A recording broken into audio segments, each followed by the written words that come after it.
अस्सलाम वालेकुम students.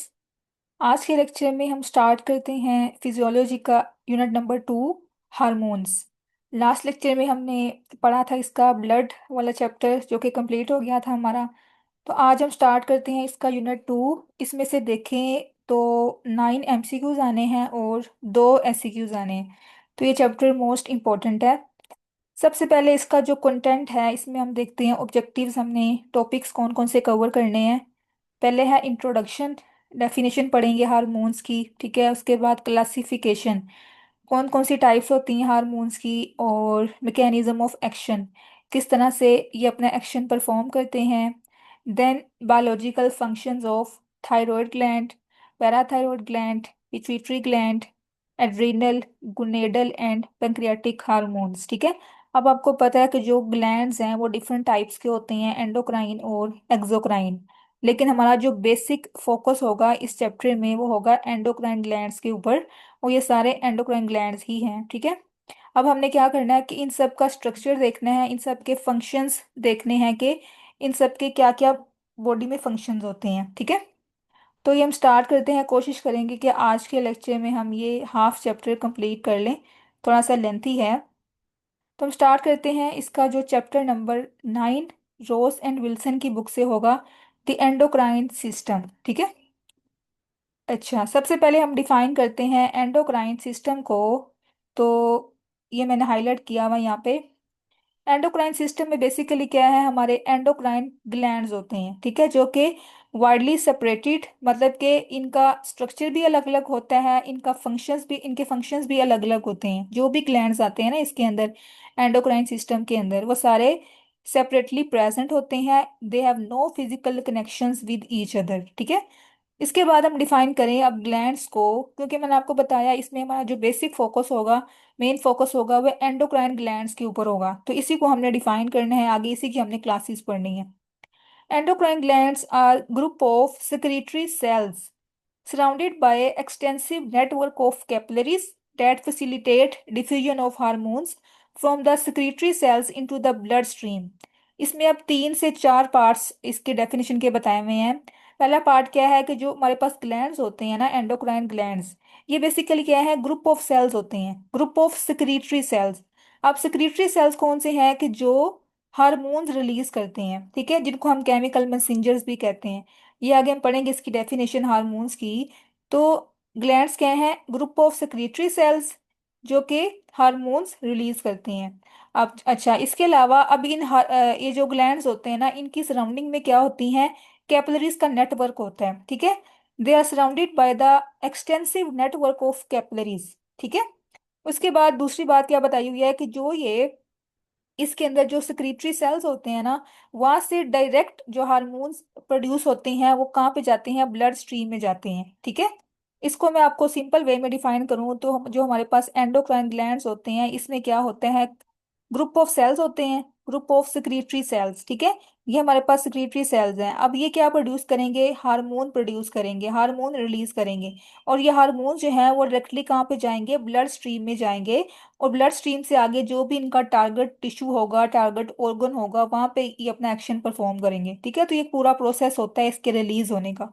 Glands के थ्रू जो हार्मोन्स हैं वो किस तरह रिलीज होते हैं, ठीक है, और किस तरह से अपना फंक्शन परफॉर्म करते हैं। उसके बाद अब यहाँ पे इसका एक MCQ है कि जो एंडोक्राइन ग्लैंड्स है ना, इसको हम कहते हैं डक्टलेस ग्लैंड्स, ठीक है।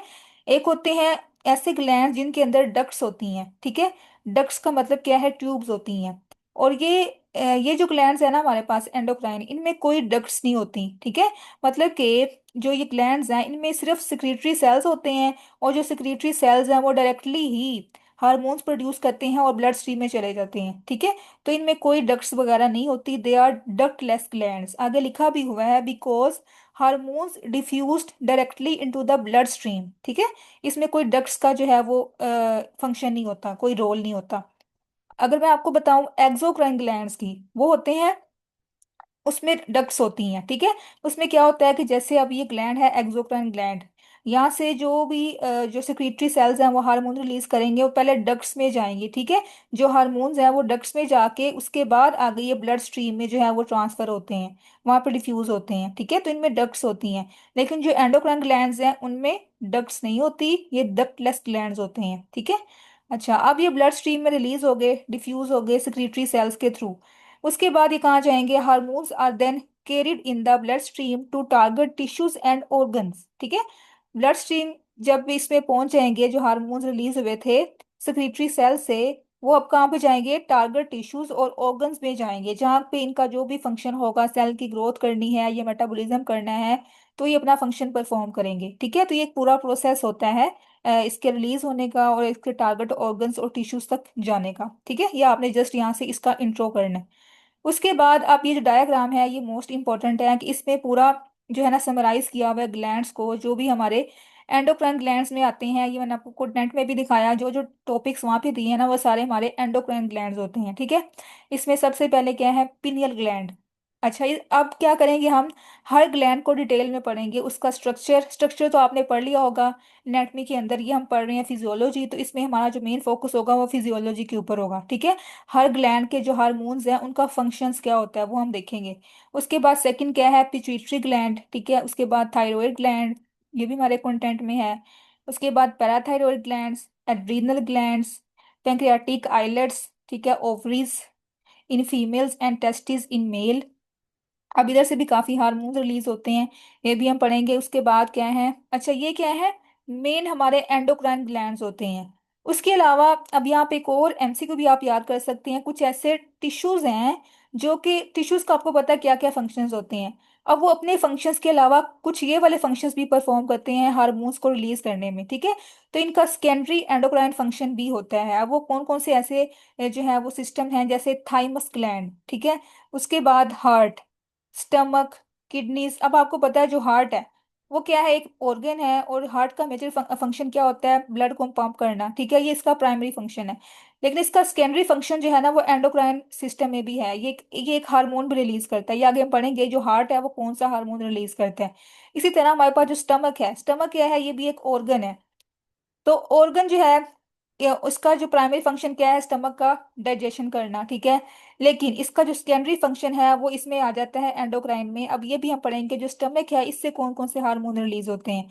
किडनीज, ये भी आपको पता है ऐसा ऑर्गन है जो कि हमारे यूरिन प्रोडक्शन करता है, ब्लड को क्लीन करता है, ठीक है। लेकिन इसका भी सेकेंडरी फंक्शन क्या है, एंडोक्राइन ग्लैंड्स में इसका फंक्शन होता है, ये भी हार्मोन रिलीज करती है किडनीज। उसके बाद एडिपोज टिश्यू, अब जो टिश्यूज हैं ये भी इसका सेकेंडरी फंक्शन होता है एंडोक्राइन सिस्टम के अंदर। तो ये आपने कुछ याद करने हैं ऐसे सिस्टम, ऐसे ऑर्गन्स जो कि सेकेंडरी तौर पे एंडोक्राइन सिस्टम में भी इन्वॉल्व होते हैं, ठीक है। ये आगे हम पढ़ते हैं। यहाँ पे क्या लिखा हुआ है, द मेन एंडोक्राइन ग्लैंड्स, जो मैंने आपको दिखा दिया पिक्चर में वो ये वाले हैं, ठीक है, जिनका मेजर फंक्शन ही हार्मोन सिक्रीशन में होता है, हार्मोन को रिलीज करने में होता है। लेकिन कुछ ऐसे टिश्यूज और ऑर्गन्स हैं जिनका सेकेंडरी फंक्शन होता है एंडोक्राइन सिस्टम के अंदर, जिसमें क्या है, एडिपोज टिश्यू। अब एडिपोज टिश्यू जो है वो क्या रिलीज करता है, कौन सा हार्मोन बनाता है, लेप्टिन, ठीक है। जो लेप्टिन है वो इसका फंक्शन क्या होता है, रेगुलेशन ऑफ एपिटाइट, ठीक है, ये इसका फंक्शन है। उसके बाद हार्ट, हार्ट आपको पता है एक ऑर्गन है, लेकिन इसका जो एंडोक्राइन फंक्शन है इसमें जो हार्मोन है वो कौन सा रिलीज होता है हार्ट से, ANP। ANP stands for atrial natriuretic peptide, ठीक है। ये हार्मोन है जो कि किडनीज के ऊपर एक्ट करता है, ठीक हो गया। उसके बाद ये सारा इसमें लिखा हुआ है कि जो हमारे हाइपोथैलेमस है वहां से कौन कौन से रिलीज होते हैं हार्मोन्स। उसके बाद ओवरीज एंड टेस्टिस, ये क्योंकि हम डिटेल में पढ़ेंगे आगे, जस्ट यहाँ पे ओवरव्यू दिया हुआ है, ठीक है। तो आपने इसमें से क्या याद करना है, या आप जस्ट टेबल, ये सॉरी ये जो डायग्राम है ना इसको आप माइंड में रख लें कि जो हमारे मेजर और मेन एंडोक्राइन ग्लैंड्स हैं वो कौन से हैं, और जो ऐसे टिश्यूज और ग्लैंड्स जो कि सेकेंडरी फंक्शंस परफॉर्म करते हैं वो कौन कौन से हैं, ठीक है। उसके बाद अब हम स्टार्ट करते हैं इसका प्रॉपर जो एक्शन होता है, मैकेनिज्म ऑफ एक्शन, कि जो हार्मोन है वो किस तरह से टारगेट टिश्यू या टारगेट सेल तक पहुंचता है और अपना एक्शन परफॉर्म करता है, ठीक है। When a hormone arrives at its target cell, it binds to a specific receptor, ठीक है। ये आपने हमेशा याद रखना है कि जो हार्मोन रिलीज हुआ है ग्लैंड से, जैसे हमारा क्या है, मैं आपको एग्जांपल देती हूँ, थायराइड ग्लैंड है, ठीक है।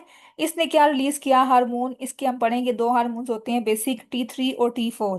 अब इसने T3 और T4 रिलीज कर दिए, ठीक है। अब इसने जहाँ पे जाना है, T3 T4 ने जहाँ पे एक्ट करना है, जिन टिश्यूज पे जाना है, टारगेट करना है, वहाँ पे होते हैं कुछ रिसेप्टर्स, ठीक है। जैसे अब ये सेल्स हैं, इन सेल्स के ऊपर जाके इन्होंने अटैच होना है, तो इसके ऊपर रिसेप्टर्स होंगे, इन रिसेप्टर्स के ऊपर जो हार्मोन रिलीज हुए थे उन्होंने अटैच होना है, ठीक है। जैसे ये हार्मोन अटैच होगा ना, तो तब जो है वो अपना सेल अपना फंक्शन परफॉर्म करेगा, ठीक है। ये जो रिसेप्टर और हार्मोन का जो कनेक्शन होता है ना, वो फंक्शन, इसका जो एक्शन होता है ना, वो एज अ स्विच होता है, ठीक है। जैसे आपको पता है कि जो रिसेप्टर के साथ कोई भी सबस्ट्रेट अटैच होता है, तब वो जो सेल है वो अपना फंक्शन परफॉर्म करता है, ठीक है। तो इस तरह से जब कोई भी हार्मोन आता है किसी भी स्पेसिफिक सेल के ऊपर, टारगेट सेल के ऊपर, तो वो रिसेप्टर के साथ बाइंड होता है। उसके बाद आगे जो भी सेल के रिएक्शंस होते हैं, केमिकल रिएक्शंस, मेटाबॉलिक रिएक्शंस, वो परफॉर्म होते हैं, ठीक है। उसके बाद अब यहाँ पे इसकी दो टाइप्स होती हैं हार्मोन्स की। एक होते हैं पेप्टाइड हार्मोन्स, ठीक है, पेप्टाइड हार्मोन्स, और दूसरे होते हैं लिपिड बेस्ड हार्मोन्स। ये दो टाइप्स हैं, ये आपने याद रखनी है। अब इनमें डिफरेंस क्या है कि जो पेप्टाइड हार्मोन्स के रिसेप्टर्स होते हैं ना, वो सेल मेम्ब्रेन के ऊपर ही होते हैं, ठीक है। जैसे अब ये सेल है, सेल, और ये सेल मेम्ब्रेन है, ठीक है। इस सेल मेम्ब्रेन के ऊपर ही रिसेप्टर्स होते हैं कौन से हार्मोन्स के? पेप्टाइड हार्मोन्स के, ठीक है। इसके अलावा अब जो सेकंड हमारे पास टाइप है इसकी, लिपिड बेस्ड हार्मोन्स। इसके जो रिसेप्टर्स है ना, वो सेल के अंदर होते हैं, ठीक है। जैसे कि अब ये हमारे पास जो है वो सेल मेम्ब्रेन को डिफ्यूज कर देगा। आपको पता है कि जो सेल मेम्ब्रेन होती है ना, वो उसमें लिपिड बाइलेयर होती है, तो जो लिपिड बेस्ड हार्मोन्स होते हैं ना, वो इसके अंदर डिफ्यूज हो जाएंगे सेल मेम्ब्रेन के थ्रू, और इनके जो रिसेप्टर्स है ना, वो सेल के अंदर होते हैं, ठीक है। तो वहां पे जाके बाइंड होंगे और अपना एक्शन परफॉर्म करेंगे। ये आपने इसका मेजर डिफरेंस याद रखना है। इसका एमसीक्यू भी आ जाता है कि जो लिपिड बेस्ड हार्मोन्स हैं उनके रिसेप्टर्स कहाँ होते हैं? वो सेल के अंदर होते हैं। वो क्यों अंदर होते हैं? क्योंकि ये जो लिपिड बेस्ड हार्मोन्स होते हैं ना, वो लिपिड बाइलेयर जो सेल मेम्ब्रेन होती है उसको क्रॉस कर जाते हैं और सेल के अंदर चले जाते हैं, ठीक है। और जो पेप्टाइड हार्मोन्स हैं उनके रिसेप्टर्स सेल के बाहर होते हैं, यानी कि सेल मेम्ब्रेन के ऊपर होते हैं, ठीक हो गया। ये इसकी दो टाइप्स थी हार्मोन्स की। उसके बाद क्या है कि hormone is released in response to a specific stimulus. अब ये नहीं होता कि जो हार्मोन है वैसे रिलीज होता रहे, ठीक है। इसका एक प्रॉपर मैकेनिज्म होता है। जब उसको एक स्टिमुलस मिलता है, स्पेसिफिक स्टिमुलस मिलता है, तो उसके रिस्पॉन्स में जो हार्मोन है ना, उसकी सिक्रीशन होती है, उसकी प्रोडक्शन होती है, ठीक है। जो भी उसका ग्लैंड है वहां से हार्मोन रिलीज होता है। तो ये एक पूरा मैकेनिज्म होता है। ये हम पढ़ेंगे दो टाइप्स के मैकेनिज्म, नेगेटिव फीडबैक मैकेनिज्म और पॉजिटिव फीडबैक मैकेनिज्म, ठीक है। ये आगे हम एग्जाम्पल के थ्रू करेंगे। उसके बाद अब यहाँ पे इसका टेबल दिया हुआ है एग्जाम्पल्स, लिपिड बेस्ड हार्मोन्स कौन कौन से हैं और पेप्टाइड हार्मोन्स कौन कौन से हैं। जो लिपिड बेस्ड हार्मोन्स हैं उसमें स्टीरॉइड्स आ जाते हैं, जैसे कि ग्लूकोकोर्टिकोइड्स और मिनरलोकोर्टिकोइड्स। ये क्या है? लिपिड बेस्ड हार्मोन्स हैं। उसके बाद थायराइड हार्मोन भी लिपिड बेस्ड हार्मोन है। देन हम देखें तो सेकंड कैटेगरी क्या है इसकी, पेप्टाइड हार्मोन्स। इसमें कौन कौन सी एग्जांपल्स हैं? एपिनेफ्रीन और नॉर एपिनेफ्रीन। उसके बाद इंसुलिन और ग्लूकागोन, ये सारे पेप्टाइड या प्रोटीन बेस्ड हार्मोन्स होते हैं, ठीक हो गया। ये आपने टेबल अच्छे से करना। उसके बाद अब हम पढ़ते हैं वन बाय वन जो हमारे ग्लैंड्स थे, ये हम स्टार्ट करते हैं। सबसे पहले हम पढ़ते हैं पिट्यूटरी ग्लैंड एंड हाइपोथैलेमस, ठीक है। अब ये दोनों जो है ना, इनका आपस में लिंक होता है, कनेक्शन होता है, इसलिए इन दोनों को इकट्ठा ही एक्सप्लेन किया गया है। इसका स्ट्रक्चर जो है वो भी आपको दिखाऊंगी, एक्सप्लेन करूंगी इन दोनों का आपस में किस तरह से लिंक होता है, ठीक है। जो पिट्यूटरी ग्लैंड है और हाइपोथैलेमस, ये दोनों फंक्शन जो है अपना परफॉर्म करते हैं, एक्ट एज अ यूनिट। एक यूनिट के तौर पे ये अपना फंक्शन परफॉर्म करते हैं और डिफरेंट जो भी ग्लैंड्स होते हैं उनकी एक्टिविटी को रेगुलेट करते हैं, ठीक है। जैसे मैं आपको दिखाऊं तो ये स्ट्रक्चर है पूरी। ये क्या है? हाइपोथैलेमस है पूरा, ठीक है। ये हाइपोथैलेमस है। उसके बाद ये क्या है?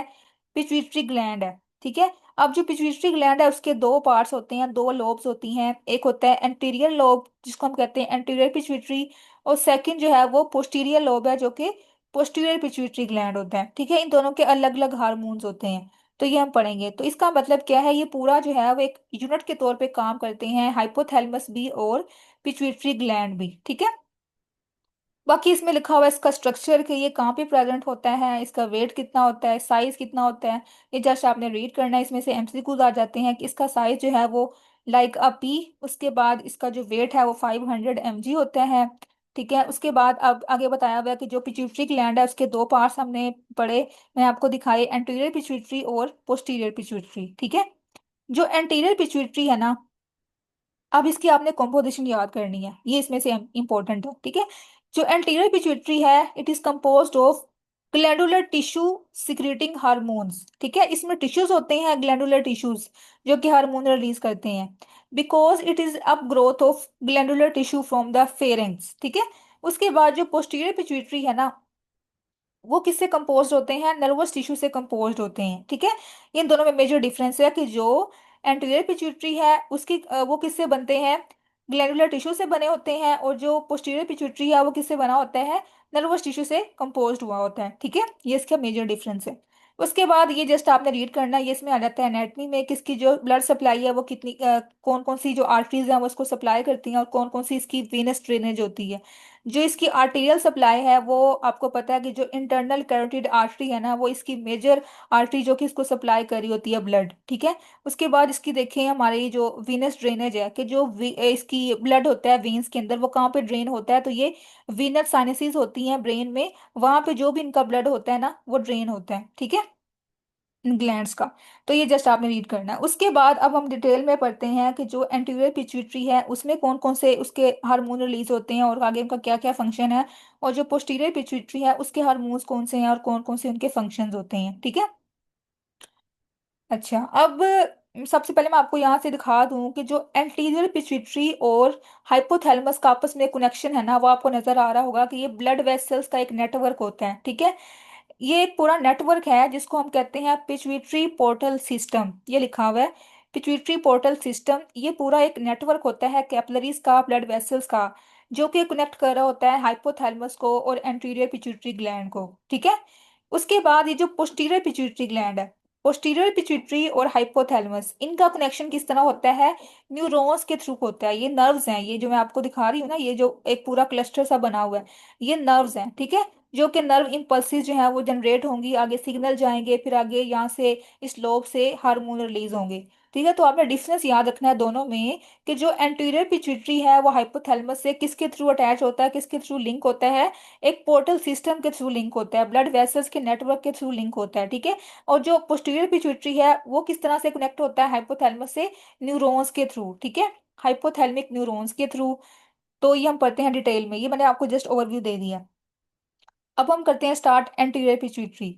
एंटीरियर पिट्यूटरी, यहाँ से देखते हैं the hypothalamus and anterior pituitary are linked by a network of capillaries called the pituitary portal system. ये मैंने आपको बता दिया कि ये नेटवर्क ऑफ कैपिलरीज के थ्रू दोनों आपस में लिंक करते हैं। ठीक है, उसके बाद क्या है, अब ये जो पिट्यूटरी पोर्टल सिस्टम है, ये हम देखते हैं, ये बेसिकली क्या है, नेटवर्क ऑफ वेसल्स हैं। ठीक है, ये सारी आपको ब्लड वेसल्स नजर आ रही है ना, तो ये पिट्यूटरी पोर्टल सिस्टम है। अब इसमें क्या है, आपको पता है वेसल्स में ब्लड होता है, तो जो ब्लड है वो हाइपोथैलेमस से फ्लो करता हुआ कहाँ पे आता है, एंटीरियर पिट्यूटरी के अंदर आ जाता है। ठीक है, और आगे फिर जो भी हार्मोन रिलीज होते हैं वो सेल्स तक जाएंगे और आगे अपना फंक्शंस परफॉर्म करेंगे। तो इस तरह से जो पिट्यूटरी पोर्टल सिस्टम है वो दोनों को आपस में लिंक कर रहा होता है, और जो हार्मोन्स रिलीज होते हैं हाइपोथैलेमस से वो ट्रैवल करके कहाँ आ जाते हैं, ब्लड वेसल्स के थ्रू वो आ जाते हैं एंटीरियर पिट्यूटरी ग्लैंड के अंदर। ठीक है, और इस तरह से आगे जो भी उनके टारगेट ऑर्गन्स होते हैं, टारगेट टिश्यूज होते हैं, वहां पे वो पहुंच जाते हैं हार्मोन्स, और अपना जो भी उनका फंक्शन है वो परफॉर्म करते हैं। ठीक है, ये इसका पूरा एक सिस्टम है। उसके बाद अब जो इसका होता है फीडबैक मैकेनिज्म, मैंने आपको बताया दो तरह का होता है, पॉजिटिव फीडबैक और नेगेटिव फीडबैक।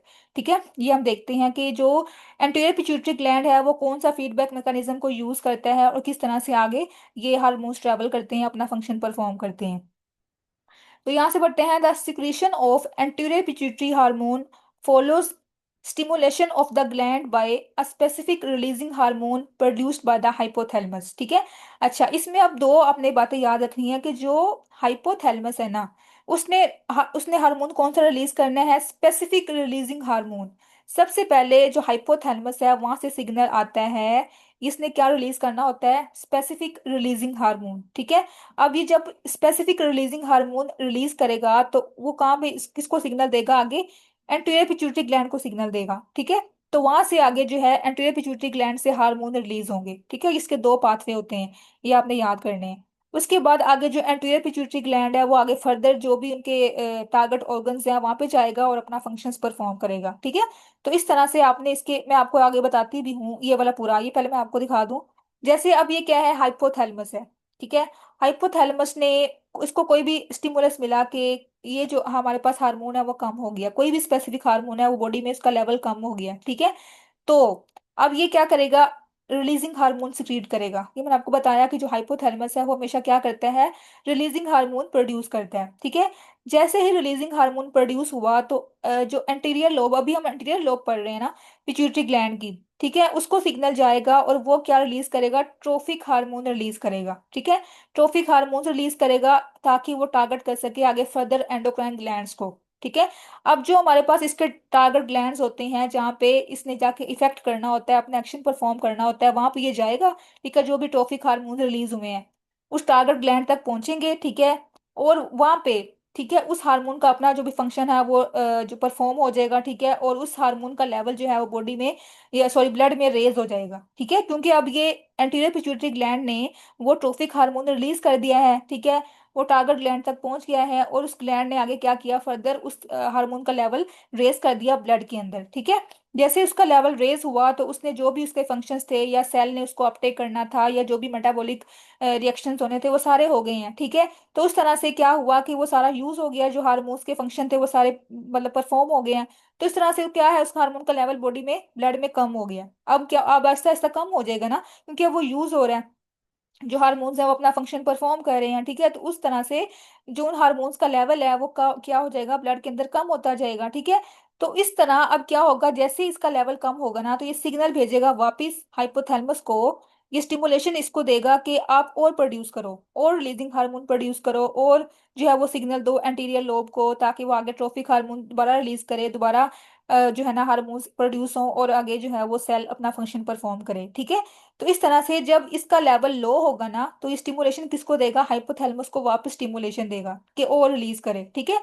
इसी तरह से अब जब इसका लेवल रेज होगा, जब इस हार्मोन का लेवल रेज होगा तो अब मतलब कि इसका इनफ लेवल है हमारे पास बॉडी में, इसका लेवल जो है हार्मोन्स का वो इनफ है, वो मैक्सिमम हो गया, तो ये सिग्नल किसको देगा, हाइपोथैलेमस को, कि इसको इनहिबिट कर दे, कि जो हार्मोन रिलीज हो रहे थे वो मैक्सिमम प्रोड्यूस हो रहे हैं, आगे फर्दर नहीं चाहिए इनको, ठीक है। तो ये क्या करेगा, उसको इनहिबिशन का सिग्नल देगा। तो ये एक पूरा मैकेनिज्म होता है हाइपोथैलेमस से टारगेट ग्लैंड तक हार्मोन के फंक्शन को परफॉर्म करने का, ठीक है। ये पूरा हमारे पास क्या है, नेगेटिव फीडबैक मैकेनिज्म है। नेगेटिव फीडबैक में क्या होता है कि जैसे ही उस हार्मोन का लेवल कम होता है ना तो आगे ये स्टिमुलेशन देता है उसको कि इसको राइज कर दे, ठीक है, क्योंकि इसका लेवल कम हो गया हार्मोन का, जो हाइपोथैलेमस और स्टिमुलेट होगा और फिर वो प्रोड्यूस होगा हार्मोन, ठीक है। तो ये हमारे पास एक पूरा नेगेटिव फीडबैक मैकेनिज्म है जो कि एंटीरियर पिट्यूटरी ग्लैंड फॉलो करता है, ठीक है। अब इसमें जो हमारे पास एंटीरियर पिट्यूटरी ग्लैंड है इसमें कौन कौन से हार्मोन्स आ जाते हैं ये हम पढ़ते हैं एंटीरियर लोब के। इसमें अब ये यहाँ पे लिखा हुआ है ग्रोथ हार्मोन, ठीक है, उसके बाद है प्रोलैक्टिन रिलीजिंग हार्मोन, उसके बाद ACTH, ये आगे हम पढ़ेंगे, उसके बाद TSH है, thyroid stimulating hormone, follicle stimulating hormone और ल्यूटिनाइजिंग हार्मोन। ये सारे हार्मोन जो हैं वो कहाँ से प्रोड्यूस होते हैं, एंटीरियर पिट्यूटरी ग्लैंड से होते हैं, ठीक है। और जो पोस्टीरियर पिट्यूटरी ग्लैंड है उससे दो ही हार्मोन्स होते हैं, कौन कौन से, ADH एंटी डायूरेटिक हार्मोन और ऑक्सीटोसिन, ठीक है। अब ये सारे जो है वो हम पढ़ते हैं डिटेल में। तो हम स्टार्ट करते हैं सबसे पहले ग्रोथ हार्मोन से, जो कि कहाँ से रिलीज होता है, एंटीरियर पिट्यूटरी ग्लैंड से रिलीज होता है। It is the most abundant hormone synthesised by the anterior pituitary, ठीक है। अब इसका फंक्शन क्या है कि ये ग्रोथ को स्टिमुलेट करता है, जैसे इसके नाम से शो हो रहा है ग्रोथ हार्मोन। तो ये जो बॉडी के सेल्स हैं उनकी ग्रोथ करवाता है, उनकी डिवीजन करवाता है, ठीक है। स्पेशली जो बोन्स के मसल्स हैं या स्केलेटल मसल्स हैं उनमें सेल्स की ग्रोथ को स्टिमुलेट करता है, ठीक है। उसके बाद अब यहाँ पे कुछ एमसीक्यूज हैं, किसका जो सिक्रीशन है वो कब हाई होती है, चाइल्डहुड में, क्योंकि क्या पता ग्रोथ हो रही होती है बच्चे की, तो उसमें ग्रोथ हार्मोन ज्यादा रिलीज होता है इस स्टेज में, और एडोलिसेंस में ज्यादा होता है, ठीक है। इसके फंक्शंस क्या क्या होते हैं कि ये जो हार्मोन है वो कंट्रोल करता है ग्रोथ को, रीजनरेशन को, ठीक है, जो भी बॉडी सेल्स रीजनरेट हो रहे होते हैं उसमें इसका फंक्शन होता है। उसके अलावा इसके और भी कुछ फंक्शंस हैं, जैसे कि प्रोटीन सिंथेसिस को स्टिमुलेट करना और फैट्स की ब्रेक डाउन करना, ठीक है। बाकी इसमें वही सिंपल लिखा हुआ है कि इसका भी क्या मैकेनिज्म होता है, नेगेटिव फीडबैक के थ्रू ये वर्क करता है, ठीक है। नेगेटिव फीडबैक में वही कि जो हाइपोथैलेमस है वो पहले रिलीजिंग हार्मोन सिक्रीट करेगा, फिर जो रिलीजिंग हार्मोन है वो आगे target organ sorry anterior pituitary तक जाएगा, एंटीरियर पिट्यूटरी जो है वो टारगेट ग्लैंड तक जो है उसको सिग्नल देगा और आगे जो फर्दर जो है इसका एक्शन परफॉर्म हो जाएगा हार्मोन का, ठीक है। बाकी इसमें क्या लिखा हुआ है कि इसकी जो सिक्रीशन है ना वो ड्यूरिंग स्लीप जो है वो ज्यादा होती है, ठीक है। The secretion of growth hormone is greater at night during sleep. ये आपने इसके एमसी को याद कर लेने। उसके अलावा क्या है इसमें लिखा हुआ है, बाकी ये जो है आपने ऐसे रीड कर लेना है। नेक्स्ट हम देखें तो, अच्छा अब यहाँ पे ना इसको समराइज किया हुआ है, ये हम बाद में देखेंगे कि कौन कौन से ऐसे हार्मोन्स हैं जो कि एंटीरियर पिट्यूटरी ग्लैंड से रिलीज होते हैं और इनके क्या क्या फंक्शंस होते हैं। पहले इसको हम यहाँ से पढ़ते हैं, फिर मैं इसको आपको यहाँ से समराइज कर दूंगी, ठीक है। ये हमने पढ़ लिया ग्रोथ हार्मोन। उसके बाद क्या है नेक्स्ट, जो कि प्रोलैक्टिन। अब ये भी कहाँ से रिलीज होता है, एंटीरियर पिट्यूटरी ग्लैंड से रिलीज होता है, ठीक है। इसका दूसरा नाम क्या है, lactogenic hormone. Lactogenic hormone is secreted during pregnancy to prepare the breast for lactation after child birth. इसका आपको पता है इसका मेजर रोल होता है लैक्टेशन में, क्योंकि ये मिल्क प्रोडक्शन में इन्वॉल्व होते हैं, ठीक है। अब ये जो है हमारे पास, the blood level of prolactin is stimulated by prolactin releasing hormone. मैंने आपको बताया कि जो हाइपोथैलेमस है वो हमेशा क्या रिलीज करता है, रिलीजिंग हार्मोन, ठीक है। तो इसमें जो प्रोलैक्टिन है ना, तो उसी का हार्मोन कौन सा होगा, प्रोलैक्टिन रिलीजिंग हार्मोन। ये कहाँ से होगा प्रोड्यूस, हाइपोथैलेमस से, ठीक है। जैसे ही हाइपोथैलेमस से ये रिलीज हुआ, आगे ये सिग्नल देगा एंटीरियर पिट्यूटरी को, ठीक है, और वो फिर रिलीज कर देगा प्रोलैक्टिन। तो इस तरह से ये जो है पूरा एक प्रोसेस होता है, फीडबैक मैकेनिज्म के थ्रू ये भी हार्मोन वर्क करता है, ठीक है। बाकी इसमें ये लिखा हुआ है कि जब कोई स्टिमुलस मिलेगा इसको, तब इसका इसका इसकी जो सिक्रीशन है वो ज्यादा होगी, ठीक है। तो ये स्टिमुलेशन पे डिपेंड करता है, कितनी ज्यादा स्टिमुलेशन होगी उतनी ज्यादा इसकी जो वो है सिक्रीशन वो ज्यादा हो जाएगी, ठीक है। तो यहाँ पे आपने क्या याद रखना है कि जो हमारे पास after birth, immediately after birth suckling stimulates prolactin secretion and lactation. मैंने आपको बताया कि कोई भी जब स्टिमुलस आता है ना, तो उसके रिस्पॉन्स में जो हाइपोथैलेमस है ना वो हार्मोन रिलीज करता है। तो इसमें इस केस में क्या हमारे पास स्टिमुलेशन होती है, सकलिंग। आफ्टर बर्थ जैसे ही कोई बेबी सक करता है ना ब्रेस्ट को, ठीक है, तो उस सकलिंग के बाद जो है वो स्टिमुलेशन मिलती है हाइपोथैलेमस को, और वो रिलीज करता है प्रोलैक्टिन रिलीजिंग हार्मोन। और फिर आगे सिग्नल जाता है एंटीरियर पिट्यूटरी को, और वो क्या रिलीज करता है, प्रोलैक्टिन, ठीक है। तो इस तरह से सिक्रीशन होती है, इस तरह से आगे इसका फंक्शन जो है वो अपना परफॉर्म करता है प्रोलैक्टिन, ठीक है। आगे हम देखें तो नेक्स्ट कौन सा हार्मोन है, थायराइड स्टिमुलेटिंग हार्मोन। जो थायराइड स्टिमुलेटिंग हार्मोन है ये आपको पता है कहाँ से रिलीज होता है, थायराइड ग्लैंड से होता है, ठीक है। इसका भी एक रिलीजिंग हार्मोन है जो कि हाइपोथैलेमस रिलीज करेगा आफ्टर स्टिमुलेशन। वो कौन सा है, थायरोट्रोपिन रिलीजिंग हार्मोन, ठीक है। ये कहाँ से रिलीज होगा, हाइपोथैलेमस से। आगे फर्दर ये सिग्नल देगा किसको, एंटीरियर पिट्यूटरी को, और फिर ये आगे जाएगा थायराइड ग्लैंड की तरफ, ठीक है। और जो ग्लैंड है वो TSH और आगे फर्दर T3 T4 रिलीज करेंगे, ठीक है। तो इसका एक पूरा प्रोसेस होता है। सिंपल वे में आपको डिफाइन करूँ तो सबसे पहले क्या है हमारे पास, हाइपोथैलेमस। हाइपोथैलेमस ने क्या रिलीज किया, थायरो थायरोट्रोपिन रिलीजिंग हार्मोन, क्योंकि इसने आपको पता रिलीजिंग हार्मोन सिक्रीट करना होता है। ये सिक्रीट हो गया, ठीक है। अब ये कहाँ पे जाएगा, एंटीरियर पिट्यूटरी की तरफ जाएगा, ठीक है। एंटीरियर पिट्यूटरी जो है वो क्या रिलीज करेगा हार्मोन, और वो कहाँ जाएगा, थायराइड ग्लैंड की तरफ जाएगा, ठीक है। जो थायराइड ग्लैंड है वो क्या करेगा, रिलीज T3 और T4, ठीक है, जो इसके हार्मोन्स होते हैं मेजर। तो आगे जो T3 और T4 है वो अपने फंक्शंस परफॉर्म करेंगे, ठीक है। तो यहाँ से हम देखें तो ये भी वही लिखा हुआ है। जो थायराइड ग्लैंड है वो क्या करेगा, रिलीज हार्मोन T3। T3 का नाम क्या है, ट्राई आइडोथैरोनिन, और जो T4 है उसको हम कहते हैं थायरोक्सिन, ठीक है। इसका भी क्या मैकेनिज्म होता है, नेगेटिव फीडबैक मैकेनिज्म होता है। ये मैंने आपको पहले बता दिया, ठीक है। उसके बाद हमारे पास जो नेक्स्ट हार्मोन है वो है एड्रीनो कोर्टिकोट्रोफिक हार्मोन, ठीक है। अब ये कहाँ से रिलीज होता है, एड्रीनल कोर्टेक्स से रिलीज होता है एड्रीनो कोर्टिकोट्रोफिक हार्मोन, ठीक है। इसका फंक्शन क्या होता है, अच्छा इसका दूसरा नाम क्या है, कोर्टिसोल, ठीक है।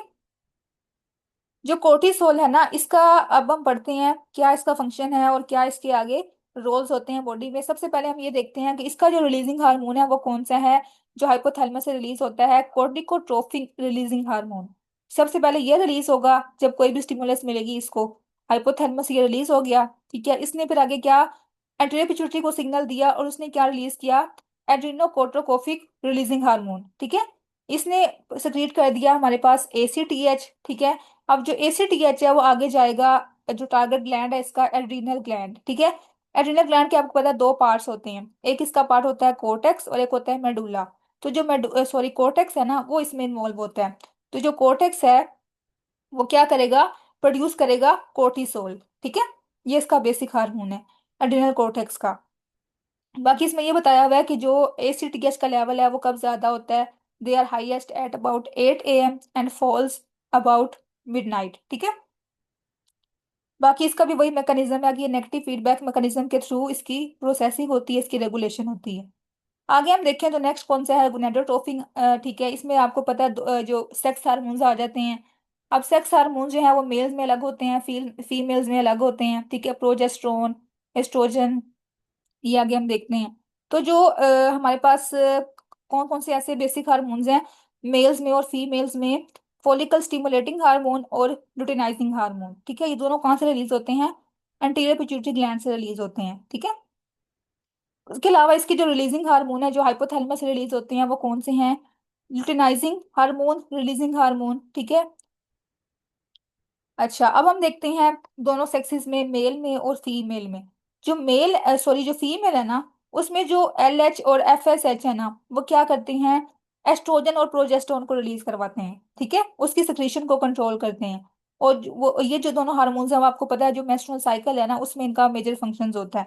उसके बाद जो मेल्स हैं, अब जो मेल्स है ना उसमें आपको पता है जो टेस्टोस्टेरोन है, वो मेजर हार्मोन है जो कि रिलीज होता है टेस्टिस से। टेस्टिस के अंदर सेल्स होते हैं, इंटरस्टिशियल सेल्स, जो रिलीज करते हैं टेस्टोस्टेरोन को। ठीक है, तो ये हमारे पास क्या थे, बेसिक हार्मोन्स थे एंटीरियर पिट्यूटरी ग्लैंड के, जो पहले मैंने आपको इसमें दिखाया था डायग्राम में भी, और ये हमने पूरे डिटेल में पढ़ लिए। अब ये जो समराइज किया हुआ है इसको ये जस्ट आपने रीड करना है कि जो ग्रोथ हार्मोन है इसका मेजर फंक्शन क्या था, ग्रोथ करवाना सेल्स की। ठीक है, और टिश्यूज की ग्रोथ, सेल की ग्रोथ, स्पेशली जो हमारे मसल्स होते हैं, स्केलेटल मसल्स और बोन्स।